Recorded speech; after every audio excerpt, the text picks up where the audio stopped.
Assalamu alaikum ji, hope you are doing good. This is Advocate Usman Abid and you are watching the law session. We are studying Specific Relief Act 1877. Today we will discuss section 21. Section 21 is all about the contracts which are not enforceable, जिनकी performance नहीं करवाई जाएगी. Section 21 में वो contracts बता दिए गए हैं. So let's see what section 21 states. The following contracts cannot be specifically enforced. First one, a contract for the non-performance of which compensation in money is an adequate relief. First one वो contracts होंगे उनकी performance नहीं करवाई जाएगी जिनमें अगर तो compensation award कर दी जाए तो वो adequate relief होगा, यानी compensation अगर दिलवा दी जाए तो वो स्पेसिफिक परफॉर्मेंस का नेमुल बदल होगा. अब ये कब डिटरमिन किया जाएगा कि कोई कॉन्ट्रैक्ट जिसमें कंपनसेशन एडुकेट रिलीफ है या नहीं है, ये ट्रायल कोर्ट ने देखना होता है. नॉर्मली जब एविडेंस रिकॉर्ड होती है उसके बाद, क्योंकि हर केस के फैक्ट्स डिफरेंट होते हैं, court at the and he decide कर सकती है कि आया ये जो कॉन्ट्रैक्ट है जिसकी स्पेसिफिक परफॉर्मेंस इस सूट में क्लेम की गई है, क्या उसका नेमुल बदल कंपनसेशन हो सकती है या नहीं. इसकी जो एग्जांपल्स दी गई हैं मैं उनको टच नहीं करूंगा, वो थोड़ी सी एम्बिगस हैं, बट ये हर केस के डिफरेंट फैक्ट्स होते हैं. सो कॉन्ट्रैक्ट्स को, किसी भी कॉन्ट्रैक्ट के बारे में कोर्ट जब फाइनल वर्डिक्ट अपना देती है आफ्टर रिकॉर्डिंग द एविडेंस, तभी वो डिसाइड कर सकती है कि आया कंपनसेशन, इसका नेमुल बदल, अल्टरनेटिव रिलीफ हो सकती है या नहीं. But anyway first one is वो कॉन्ट्रैक्ट जिनमें अल्टरनेट रिलीफ जो है वो दिया जा सकता है, कंपनसेशन का उनकी परफॉर्मेंस नहीं करवाई जाएगी, वो इन्फोर्सेबल नहीं होंगे. The second one, a contract which runs into such minute और न्यूमरस डिटेल्स, यानी वो कॉन्ट्रैक्ट जिनमें बहुत सारी डिटेल्स हों, बहुत छोटी छोटी डिटेल्स हों, वो कॉन्ट्रैक्ट उनकी इन्फोर्सेबल नहीं होंगे. अब आगे एग्जांपल्स में हम इसको देखेंगे कि इसका मतलब क्या है, बट अभी के लिए इतना ही काफ़ी है कि जो कॉन्ट्रैक्ट्स में बहुत सारी डिटेल्स हो, काफ़ी सारी और छोटी छोटी बातें हों जिन पे अमल करवाना हो, जिनकी इन्फोर्समेंट करवानी हो, तो वो कॉन्ट्रैक्ट इन्फोर्सेबल नहीं होंगे. और which is so dependent on the personal qualifications और वोलेशंस, या दूसरी वो बता दिए गए हैं कॉन्ट्रैक्ट जिनमें किसी बंदे की मर्ज़ी शामिल हो या उसकी कोई पर्सनल क्वालिफ़िकेशंस हों. वो कॉन्ट्रैक्ट अगर किए जाते हैं, वो उनसे रिलेटेड हैं, तो वो कॉन्ट्रैक्ट उनकी स्पेसिफिक परफॉर्मेंस नहीं करवाई जाएगी, वो इन्फोर्सेबल कॉन्ट्रैक्ट नहीं होंगे. थर्ड वन, और otherwise from its nature is such that the court cannot enforce specific performance of its material terms, और या इसी दूसरे हिस्से में बता दिया गया, या वो इस किस्म के कॉन्ट्रैक्ट हों कि उनकी इन्फोर्समेंट करवाई नहीं जा सकती, वो इस किस्म के पेचीदा कॉन्ट्रैक्ट हैं. इस किस्म के कॉन्ट्रैक्ट हैं कि उनमें छोटी छोटी डिटेल्स हैं, बहुत सारी डिटेल्स हैं, किसी की पर्सनल क्वालिफ़िकेशन से रिलेटेड है या फिर किसी की मर्ज़ी पर डिपेंड करता है, तो ऐसे किस्म के कॉन्ट्रैक्ट जो है वो इन्फोर्सेबल नहीं होंगे. अब इसकी जो एग्जांपल्स दी हैं उनमें से कुछ देख लेते हैं. First one, A contracts to render personal services to B. अब ए कॉन्ट्रैक्ट करता है बी के साथ कि मैं आपकी पर्सनल सर्विसेज उसको देने के लिए कॉन्ट्रैक्ट करता है. फॉर इंस्टेंस वो कहता है कि मैं आपके घर का काम करूँगा, आपके ऑफिस का काम करूँगा, किसी भी किस्म का इस किस्म की पर्सनल सर्विसेज देने का कॉन्ट्रैक्ट करता है. सेकंड वन इसी से रिलेटेड है, A contracts to employ B on personal services. वही बात आ गई है, पर्सनल सर्विसेज किसी भी किस्म की हो सकती है, उसको अपना दबाने के लिए रखा है, अगर कोई वो मरीज़ है उसकी खिदमत के लिए रखा है, घर के काम करने के लिए रखा है, तो जहाँ पे पर्सनल सर्विसेज इन्वॉल्व हो जाएंगी किसी भी कॉन्ट्रैक्ट में, सो वो इन्फोर्सेबल नहीं होंगे. कोर्ट उनको इन्फोर्स नहीं करवा सकेगी कि कैसे उसको कहे कि वो आप जाके आपने जो कॉन्ट्रैक्ट किया उसके घर का काम करो ही करो. ये उसकी मर्ज़ी पर डिपेंड करता है. अगर उसने कॉन्ट्रैक्ट किया भी था लेकिन वो अब उसकी मर्ज़ी नहीं है, वो नहीं करना चाहता, तो वो नहीं कर सकता और कोर्ट इसको इन्फोर्स भी नहीं करवा सकती. ये इन्फोर्सेबल कॉन्ट्रैक्ट्स नहीं हैं. Next example, A contracts to buy B's business at the amount of a valuation to be made by two valuers. ए और बी के दरमियान कोई कॉन्ट्रैक्ट हुआ कि ए ने बी का बिज़नेस ख़रीदने का कॉन्ट्रैक्ट किया ए ने बी के साथ, और उन्होंने ये डिसाइड किया कि इस बिज़नेस की वैल्यूएशन हम करवाएंगे, one to be named by A and the other by B.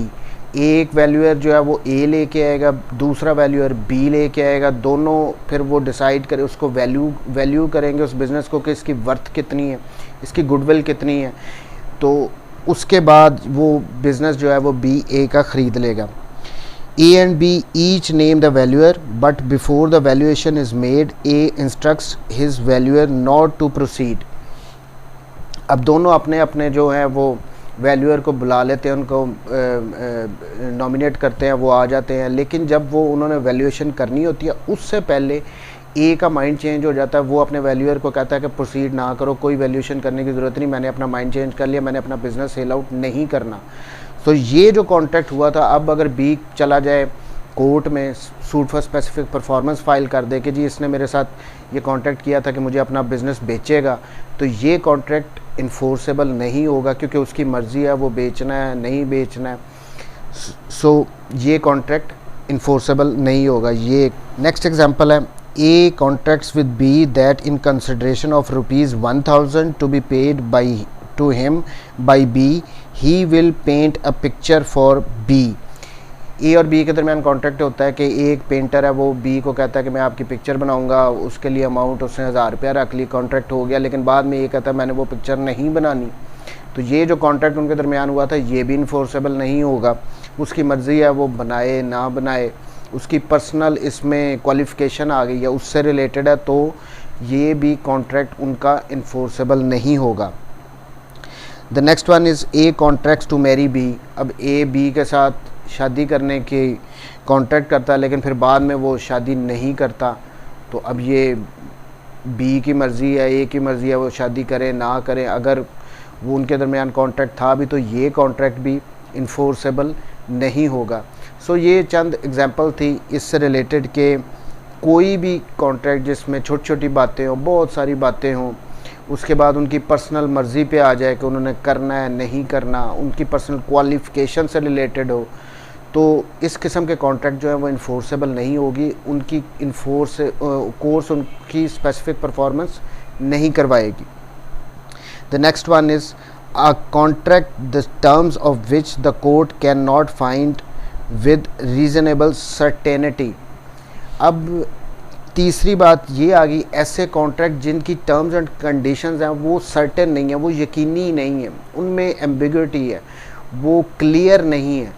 सो इस किस्म के कॉन्ट्रैक्ट जिनमें टर्म्स एंड कंडीशंस ही अगर क्लियर ना हो तो उसकी इन्फोर्स उनको कैसे कोर्ट करवा सकती है। सो ऐसे कॉन्ट्रैक्ट भी इन्फोर्सेबल की जो एग्जांपल दी है वो है कि A the owner of a refreshment room contracts with B to give him accommodation there for the sale of his goods and to furnish him with the necessary appliances. He refuses to perform his contract. This case is one for compensation and nor for the specific performance. The amount and the nature of the accommodation and appliances being undefined. अब A ने और B ने, ए के पास एक refreshment room है, वो rent out करता है, बी को कॉन्ट्रैक्ट हो जाता है, वो उसमें ये भी कह देता है कि मैं आपको जो है नेसेसरी उसकी अप्लाइंसेस हैं वो भी दूंगा। बाद में अगर ए ने अपना माइंड चेंज कर लिया है और बी उसके ख़िलाफ़ स्पेसिफिक परफॉर्मेंस का कॉन्ट्रैक्ट कर देता है तो यहाँ पे इसकी स्पेसिफिक परफॉर्मेंस नहीं करवाई जाएगी। ये इन्फोर्सेबल कॉन्ट्रैक्ट नहीं है। क्यों? क्योंकि इसमें जो अकोमोडेशन के साथ अप्लाइंसेस वगैरह उसने देने थे, जो उसको प्रोवाइड करनी थी चीज़ें, वो आइडेंटिफाइड नहीं है कि कौन कौन सी देगा, और अगर उसने कोई बेचनी है उनमें से गुड्स तो वो कौन कौन सी होंगी, कितनी कितनी अमाउंट में वो गुड्स जो उसके पास पड़ी हैं उस रूम में वो बेचेगा। नेसेसरी अप्लाइंसेस उसके कौन से उसने प्रोवाइड करने हैं वो क्लियर नहीं है। जो उसने गुड्स, जो उसने सामान अपना फर्नीचर वगैरह अगर कोई बेचना है तो वो उसमें आइडेंटिफाइड नहीं है। सो इस किस्म का कॉन्ट्रैक्ट भी नॉन इन्फोर्सेबल होगा। The next one is a contract which is in its nature revocable. कोई एक ऐसा कॉन्ट्रैक्ट है जिसकी नेचर ऐसी है कि वो रिवोक किया जा सकता है, उसको कोई भी पार्टी जो है वो रिवोक कर सकती है, ख़त्म कर सकती है। सो ऐसे भी कॉन्ट्रैक्ट की ऐसे भी कॉन्ट्रैक्ट इन्फोर्सेबल नहीं होंगे, उनकी परफॉर्मेंस नहीं करवाई जाएगी। अब इसकी जो एग्जांपल दी है वो है A and B contract to become partners in certain business.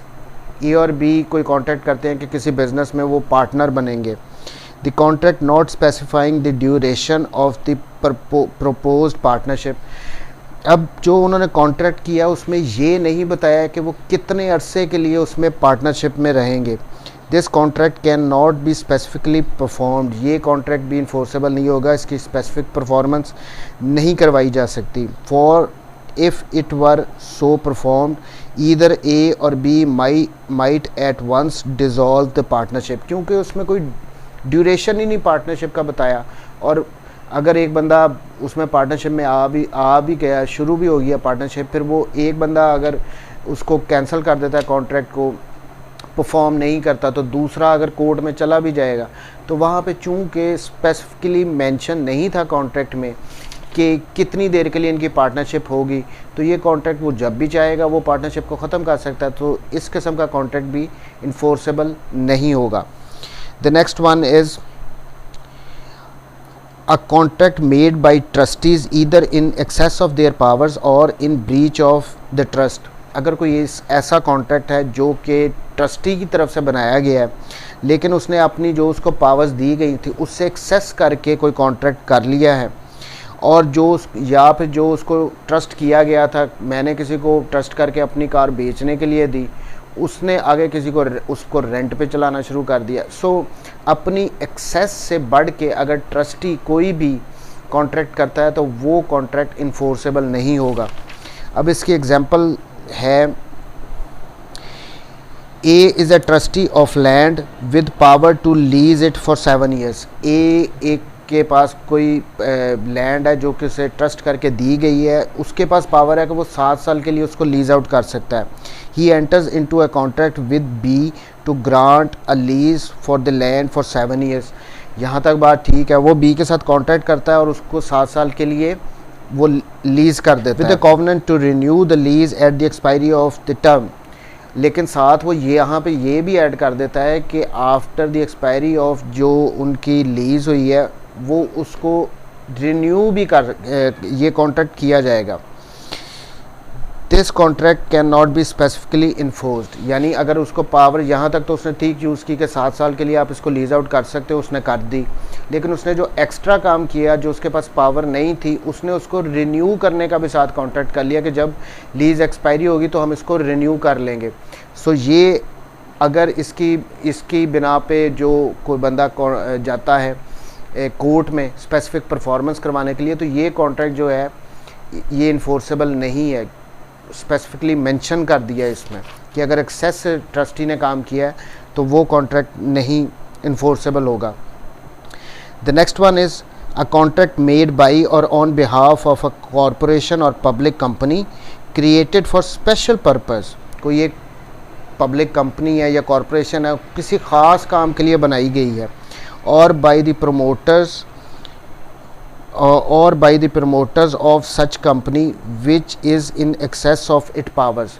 कोई एक ख़ास कंपनी या एक ऑर्गेनाइजेशन है जो एक ख़ास मकसद के लिए बनाई गई है, और उसके जो बनाने वाले हैं या उस कंपनी या जो कॉरपोरेशन है उसके कोई प्रमोटर्स हैं, अगर वो जो उनके पास पावर हैं उससे एक्सेस करके कोई कॉन्ट्रैक्ट कर लेते हैं तो वो कॉन्ट्रैक्ट भी इन्फोर्सेबल नहीं होगा। अब इसकी एग्जांपल देख लेते हैं। एग्जांपल कहती है, a company existing for the sole purpose of making and working a railway contract for the purchase of a piece of land for the purpose of erecting cotton mill thereon, this contract can not be specifically enforced. इसका मतलब ये है कि अगर कोई एक company थी जो जिसका सोल मकसद बनने का यही था कि उसने रेलवे के लिए कॉन्ट्रैक्ट करने, रेलवे के लिए काम करना है, लेकिन वो क्या करते हैं, कोई ज़मीन ख़रीदते हैं, वो वहाँ पे रेलवे के लिए उन्होंने काम करना था, बट वहाँ पे वो कॉटन मिल बना लेते हैं। बाद में अगर इस कॉन्ट्रैक्ट के जो उन्होंने ज़मीन ख़रीदने का किया था कॉटन मिल बनाने के लिए, वहाँ पे कोई डिस्प्यूट अराइज़ होता है और वो जिसकी ज़मीन थी अगर वो जाके स्पेसिफिक परफॉर्मेंस कहता है जी कि इस कॉन्ट्रैक्ट की करवाई जाए, तो ये कॉन्ट्रैक्ट इन्फोर्सेबल नहीं होगा, क्योंकि पर्पज़ यहाँ पे डिफरेंट था। उनके पास ये पावर ही नहीं थी कि उन्होंने इस मकसद के लिए कि कॉटन मिल बनाने के लिए ज़मीन लेनी है। अगर उन्होंने कॉन्ट्रैक्ट कर लिया तो वो इन्फोर्सेबल नहीं होगा, उसकी परफॉर्मेंस नहीं करवाई जाएगी। Next one is a contract the performance of which involves the performance of a continuous duty extending over a longer period than 3 years for its date। कोई एक ऐसा कॉन्ट्रैक्ट है जिसमें जो परफॉर्मेंस है उसकी वो 3 साल से ज़्यादा अरसे के लिए भी जारी अगर रहनी है, तो ऐसा कॉन्ट्रैक्ट भी इन्फोर्सेबल नहीं होगा। 3 साल या 3 साल से कम तक अगर परफॉर्मेंस उसकी है कॉन्टीन्यूसली तो ठीक है, 3 साल से अबव होगा तो उसकी कोर्ट परफॉर्मेंस नहीं कराएगी, क्योंकि वो इन्फोर्सेबल कॉन्ट्रैक्ट नहीं होंगे। अब इसके एग्जांपल देखते हैं। A contracts to let for 21 years to B the right to use such part of a certain railway made by A as was upon B's land. A ने कोई रेलवे लाइन बिछाई है उसके लिए बी की ज़मीन पे, and that B should have a right of running carriages over the whole line on a certain terms and might require A to supply the necessary engine power।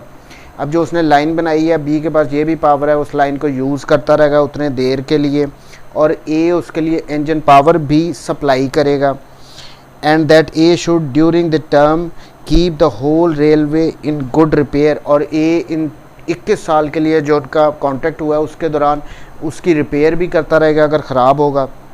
Specific performance of this contract must be refuse to be. अगर A ये contract से बाद में उससे इनकार करता है, उसकी ब्रीच करता है, तो बी अगर उसकी स्पेसिफिक परफॉर्मेंस क्लेम करता है तो वो भी नहीं अवॉर्ड की जाएगी। उसकी वजह यह है कि एक तो 3 साल से बढ़ गया है, 3 साल तक के कॉन्ट्रैक्ट की अगर कॉन्टीन्यूस परफॉर्मेंस करवानी हो तो ही करवाई जा सकती है। अब इस एग्जांपल में 21 ईयर्स थे, 3 साल से अबव हो गए थे, प्लस उसने साथ ये भी करना था कि उसकी ज़मीन को उस पे उसने लाइन को भी यूज़ करना था बी ने, प्लस उसने ए ने इंजन पावर भी उसको प्रोवाइड करनी थी, प्लस उसने ये भी करना था कि 21 साल तक उसकी कॉन्टीन्यूसली उसकी रिपेयर भी करनी थी। सो ये कॉन्ट्रैक्ट जो 3 साल से ज़्यादा की उसकी परफॉर्मेंस डिमांड कर रहा था, कॉन्टीन्यूस डिमांड कर रहा था, तो ये इन्फोर्सेबल कॉन्ट्रैक्ट नहीं है। The next one is a contract of which a material part of the subject matter supposed by both parties to exist has before it has been made cease to exist। यानी कोई एक ऐसा contract था जिस subject matter के बारे में बनाया जा रहा था, जब वो कॉन्ट्रैक्ट बनाया जा रहा था तो दोनों पार्टीज़ के दरमियान की ये अंडरस्टैंडिंग थी कि वो एग्जिस्ट करता है, लेकिन जब वो कॉन्ट्रैक्ट बनाया गया तो वो एग्जिस्ट अगर सब्जेक्ट मैटर नहीं करता था, उनको तो पता ही नहीं था, तो इस सूरत में भी दो उनकी गलती नहीं है, किसी को भी नहीं पता था, बट ये कॉन्ट्रैक्ट जो होगा ये इन्फोर्सेबल नहीं होगा। अब इसकी एग्जांपल देखते हैं। A contracts to pay an annuity और to be for the life of C and D. अब ए ने कॉन्ट्रैक्ट किया कि वो सी और डी की कोई इंश्योरेंस की है कि सालाना वो बी के इतने पैसे देगा उनके। It turns out that at the date of contract C, though supposed by A and B to be alive, was dead। अब जिस दिन उनका कॉन्ट्रैक्ट हुआ उस दिन A और B दोनों के दरमियान ये अंडरस्टैंडिंग थी, या उनको लगता था, उनकी गलती नहीं है, लेकिन उनको पता ही नहीं था कि C जो है उसकी तो डेथ हो गई है। जो इंश्योरेंस पॉलिसी या जो भी कॉन्ट्रैक्ट उनका कर रहा था सालाना देने का, ये अब दोनों को नहीं पता था कि C और D में से C की तो डेथ हो चुकी है। The contract can not be specifically perform. अब सब्जेक्ट मैटर ही जब एग्जिस्ट नहीं करता और उनको पता भी नहीं था, तो इस सूरत में कॉन्ट्रैक्ट इन्फोर्सेबल नहीं है। द नेक्स्ट वन इज़, ये लास्ट वन थोड़ी ट्रिकी है, इसको थोड़ा समझिएगा। and save as provided by the Arbitration Act 1940।